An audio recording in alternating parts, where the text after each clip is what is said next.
नमस्कार, आप देख रहे हैं मेरे साथ न्यूज़ इंडिया टुडे। आइए देखते हैं आज की ये खास रिपोर्ट। उत्तर प्रदेश जिला बिजनौर की नगीना लोकसभा के शेरकोट मोहल्ला कायस्थान में सभासद इरशाद अहमद के आवास पर पहुंचे असपा पार्टी के राष्ट्रीय अध्यक्ष विनय रतन का हुआ जोरदार स्वागत। सभासद इरशाद अहमद, इजहार ठेकेदार इस्माइल शुमामा, सलम नवाज, ताजमहल हार्डवेयर के ओनर दिलशाद अहमद के साथ सैकड़ों लोगों ने दिया अपना समर्थन। असपा पार्टी के राष्ट्रीय अध्यक्ष का कहना है कि नगीना लोकसभा के गांव, कस्बा और शहरों में घूमने के बाद पता लगा है कि लोगों में असपा पार्टी के अध्यक्ष चंद्रशेखर आजाद के प्रति जो प्रेम है, वह प्रेम उन्हीं जीत की ओर ले जा रहा है। जीतने के बाद लोकसभा में चंद्रशेखर आजाद नगीना लोकसभा के लिए विभिन्न योजनाओं के माध्यम से यहाँ का विकास कराने में कोई कसर नहीं छोड़ेंगे। सर, आपका नाम और पद? मेरा नाम विनय रतन सिंह है। फिलहाल मेरे पास भीम आर्मी राष्ट्रीय अध्यक्ष की जिम्मेदारी है या समाज पार्टी कोर कमेटी की जिम्मेदारी है। सर, जैसे कि आप चुनाव लड़ा रहे हैं और फील्ड में मेहनत भी कर रहे हैं, तो उस चीज़ को देखते हुए कहीं ना कहीं जनता में मैसेज जा रहा है कि कहीं मतलब कल के दिन अगर चंद्रशेखर यहाँ से जीत कर जाते हैं तो वो बीजेपी में शामिल हो जाएंगे। इस बारे में आप कुछ कहना है? मुझे लगता है कि अब तक देश में जितने आंदोलन किए, चाहे CNRC का आंदोलन हो जी, चाहे सतुरदासी घर का आंदोलन हो, ऐसे तमाम कितने आंदोलन हैं जिनमें लाठियाँ खाई, कई साल जेल काटी, NSA काटी बिना किसी कारण के। ये भ्रम है जो RSS बड़े पैमाने पर स्थापित कर रहा है, जिससे कि चंद्रशेखर भाई को किसी भी प्रकार से हराया जा सके। और ऐसा तो कुछ नहीं है। चंद्रशेखर आजाद जी गरीब शोषित वंचित के लिए काम करते हैं। उन्होंने कभी किसी जाति धर्म के व्यक्ति के लिए काम नहीं किया, उन्होंने भारत की आवाम के लिए काम किया। एक मैसेज और ज़्यादातर पब्लिक में घूम रहा है कि चंद्रशेखर साहब को जो Y+ सिक्योरिटी मिली है वो कहीं ना कहीं बीजेपी की सपोर्ट से मिली है। इसके बारे में आप क्या कहना चाहिए? देखिए, सबसे पहली बात तो ये है कि ये Y+ सिक्योरिटी, Z+ सिक्योरिटी के पास होनी चाहिए थी अब से 8 महीने पहले, क्योंकि जब उन पर गोली चली उससे पहले इनपुट था। हमने लगातार अपने पत्र के माध्यम से प्रशासन को, सरकार को लिखा कि जो है गृह मंत्रालय तक हमने लिखा है कि चंद्रशेखर आजाद जी की जान का खतरा है, आप इनको सुरक्षा दें। लेकिन सुरक्षा नहीं दी, उन पर गोली चल गई, तब भी उनको सुरक्षा मुहैया नहीं कराई। अब जब IB की रिपोर्ट आई है और लगातार इनपुट सोशल मीडिया के माध्यम से आ रहे हैं कि चंद्रशेखर आजाद की हत्या निश्चित तौर पर की जाएगी। अब मेरा सवाल ये है उन सब साथियों से जो ये कहते हैं, जब यहाँ भारतीय जनता पार्टी की सरकार है तो हम क्या कांग्रेस की सरकार से मांगे सुरक्षा, या फिर अमेरिका की सरकार से मांगे, या कर्नाटक की सरकार से मांगे? सुरक्षा तो बीजेपी सरकार से मांगनी पड़ेगी, जो उनकी है।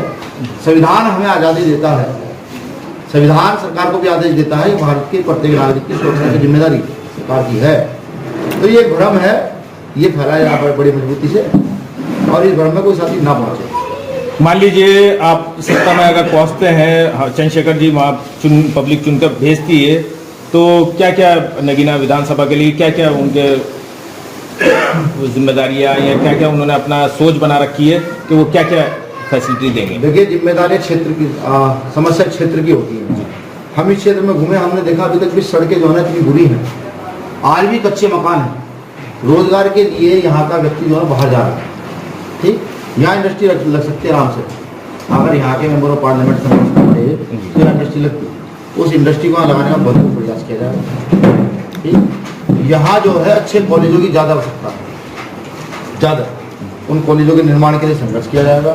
सबसे महत्वपूर्ण चीज़ कि मैं जब क्षेत्रों में घूमा तो मैंने ये देखा कि बहुत सारे लोग बिना इलाज के, कि उनका इलाज नहीं हुआ, यहाँ से एक्सपायर हो गए। तो यहाँ एक अच्छे हॉस्पिटल की ज़रूरत है जहाँ पर गरीब व्यक्ति जाकर अपना इलाज करा सके। इसके बाद महत्वपूर्ण जो मुद्दा है, देखिए, नगीना ही नहीं, भारत की जनता को महंगाई से निजात चाहिए।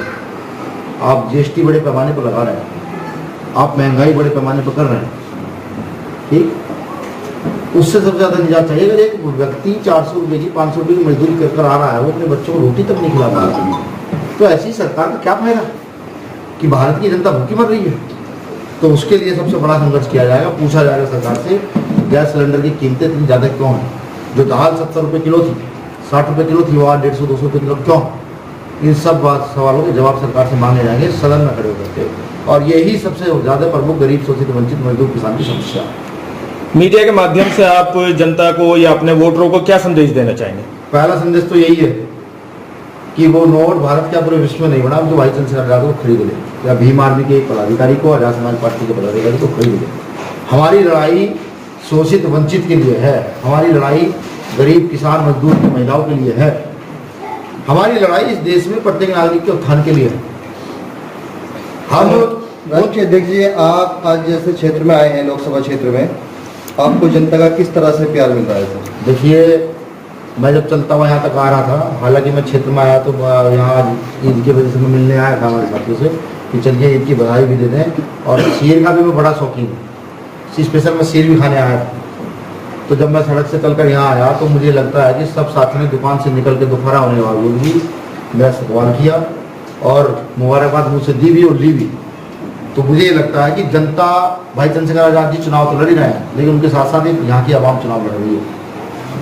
ये आवाम चुनाव लड़ रही है जो खुद मेहनत करने के लिए तैयार है।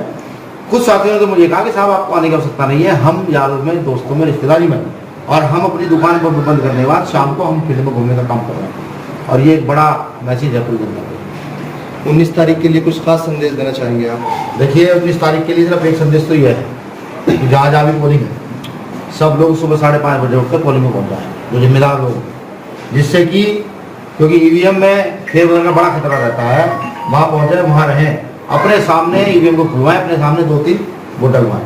दूसरा कि हो सकता है कि सरकार के इशारे पर कुछ जांच की जाए, सब लोग शांति बनाए रखें। ये समय जो है बहुत क्रुशियल समय चल रहा है, बहुत ऐसा समय चल रहा है कि जहाँ पर आवाम के हक अधिकारों को ध्यान में ना रखते हुए इससे जीत की ओर ध्यान सबका रहता है। तो समझदार लोग समझदारी दिखाएं, क्योंकि एक भारत का इतिहास कहता है कि जब जब अत्याचार बढ़ा है तब तब आवाम खड़ी हुई है, और जब जब आवाम खड़ी हुई है तो यहाँ से चोर लुटेरों को भगाया गया। राष्ट्रीय अध्यक्ष जी, जैसे आपने अभी ईवीएम पे सवाल उठाया है, तो कहीं ना कहीं आपका भी मानना है कि ईवीएम से बहुत कुछ सत्ता बदल हो सकती है? बिल्कुल, इसमें नो डाउट, इसमें कोई शक वाली बात नहीं है। देखो, इलेक्ट्रॉनिक चीज है, मेरे हाथ में फोन है, ये हैक किया जा सकता है, जो एक्सपर्ट है वो बताते हैं कि इसको हैक कर दिया जा सकता है। ठीक, हालांकि लड़ाई हमारी बैलेट पेपर की है, हम चाहते हैं कि इस देश में बैलेट पेपर से चुनाव हो, क्योंकि इसमें काम, अब इसमें समय लगेगा, जब तक लड़ने वाले व्यक्ति सदन में नहीं जाएंगे तब तक काम चलेगा नहीं। तो इसलिए जहां पर वोट डलेगा वहां आपको चौकसी रखनी है, और जहां पर ईवीएम जमा होगी वहां भी हमको चौकसी रखनी है। Thank you. Thank you sir, शुक्रिया।